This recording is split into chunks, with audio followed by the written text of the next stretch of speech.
নিরাপদে যাতায়াতের দাবিতে এবার রেল লাইনে বসে অবরোধ করলো স্থানীয়রা। প্রায় ৩ ঘন্টা রেল অবরোধ চলে, আর তাতেই চরম ভোগান্তির শিকার হন যাত্রীরা। নিরাপদ যাতায়াতের দাবিতেই ক্ষোভের বিস্ফোরণ ঘটল। দীর্ঘদিনের বঞ্চনা এবং প্রশাসনিক উদাসীনতার বিরুদ্ধে রেল লাইনের উপর বসেই বিক্ষোভে সামিল হলেন তেলিয়ামুড়া থানাধীন লাখাই বাজার সংলগ্ন দুখাই জমাদার পাড়া এবং আশপাশের একাধিক গ্রামের বাসিন্দারা। এদিন ছুটির দিনে সকাল থেকে শুরু হওয়া এই ট্রেন অবরোধের জেরে প্রায় ৩ ঘন্টা সম্পূর্ণ স্তব্ধ হয়ে যায় রেল চলাচল। আটকে পড়ে কাঞ্চনজঙ্ঘা এক্সপ্রেস সহ শিলচর আগরতলা এক্সপ্রেস ট্রেনটি। ব্যাপক ভোগান্তির শিকার হন শত শত মানুষ, যারা যায় যে মিলন মালাং বাজার থেকে দুস্কি যাওয়ার মূল সড়কের মাঝ বরাবর ১৫ বছর আগে রেলপথ নির্মাণ করা হলেও আজ পর্যন্ত নিরাপদে পারাপারের কোনো স্থায়ী ব্যবস্থা করা হয়নি। বাধ্য হয়ে প্রতিদিন জীবন হাতে নিয়ে রেল লাইন পারাপার করতে হচ্ছে স্থানীয় বাসিন্দাদের। এ বিষয়ে অবরোধকারীরা কি বলছেন শোনাবো একবার। রাস্তা এক কথা শ্রবণ লাগে, এদিকে রাস্তা যাওয়া আমরা রুগী সুগী সব এই একদম কানে লইয়া যাওয়া লাগে। এই করতে করতে করতে মাসের একজন মানুষের মত আছে স্যার, ছাগল তো এমনি তাই মত আছে ওই তাই আমরা ওই রাস্তাটা লাগে আর কি।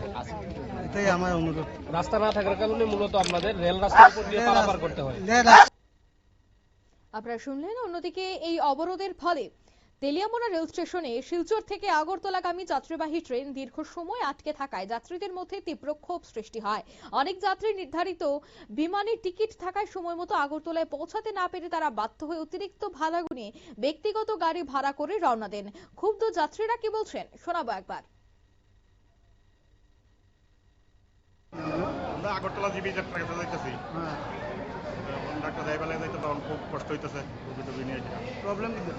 প্রবলেম তো কইতে পারতেছে না, তারা ভালো করে কইতে পারে না। রাস্তার উপর করছে, পাবলিক ডিপ হইতেছে। এটা কোন কোন জায়গায় যাচ্ছিল? তেলিয়ামুড়া এটা। হ্যাঁ, এটা প্রায় ১-১.৫ ঘন্টা হয়ে যায়। ১-১.৫ ঘন্টা ধরে এরকম প্রবলেম হইতেছে আপনারা? এই তো জল নাই, নাই, খাওয়া দাওয়ার তো খুব পরিস্থিতি হইতেছে, কষ্ট হইতেছে। আপনারা রেলের ভিতরে বইয়া দেখে কষ্ট পাইতেছে সবাই। রুগী প্রচুর রুগী আছে।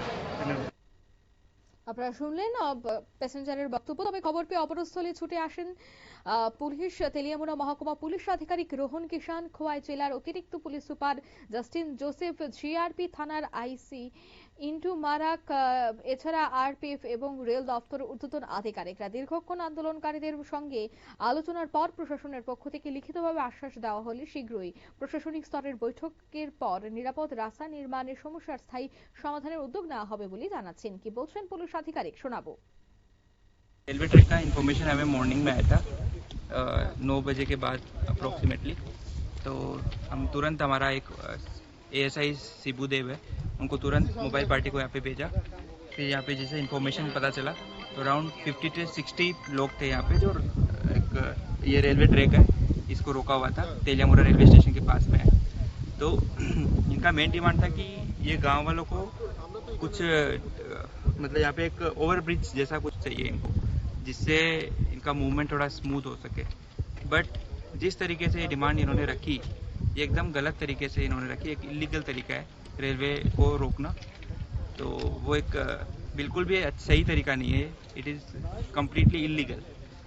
एंड क्योंकि ये रेलवे ट्रैक बेसिकली पूरा इंडिया को एक दूसरे से रोकता है, जोड़ता है, तो इसको ऐसे रोकना एकदम जस्टिफाइड नहीं है। फर्स्ट ऑफ ऑल जैसे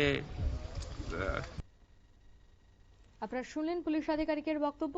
অবশেষে প্রশাসনের লিখিত আশ্বাসের ভিত্তিতে আন্দোলনকারীরা অবরোধ প্রত্যাহার করলে ধীরে ধীরে স্বাভাবিক হয় রেল চলাচল। তবে প্রশ্ন থেকেই গেল, 15 বছর ধরে প্রাণ হাতে নিয়ে চলাচল করার পরেও কেন নিরাপদ রাস্তার ব্যবস্থা করা গেল না? আর কত দুর্ঘটনার অপেক্ষায় রয়েছে প্রশাসন? তারা কি অপেক্ষা করছিলেন এই অবরোধের? অন্যদিকে এই অবরোধে যারা নিত্যযাত্রী রয়েছেন তাদেরও কিন্তু ভোগান্তির শিকার হতে হচ্ছে। তাই সবটা মিলিয়ে আজ সকাল থেকে ছুটির দিনে রীতিমতো দেখা গেছে চরম অস্বস্তিতে দিন কাটাতে হয়েছে যাত্রীদের। নিয়ে নিচ্ছি ছোট্ট একটি বিজ্ঞাপন বিরতি, সঙ্গে থাকুন।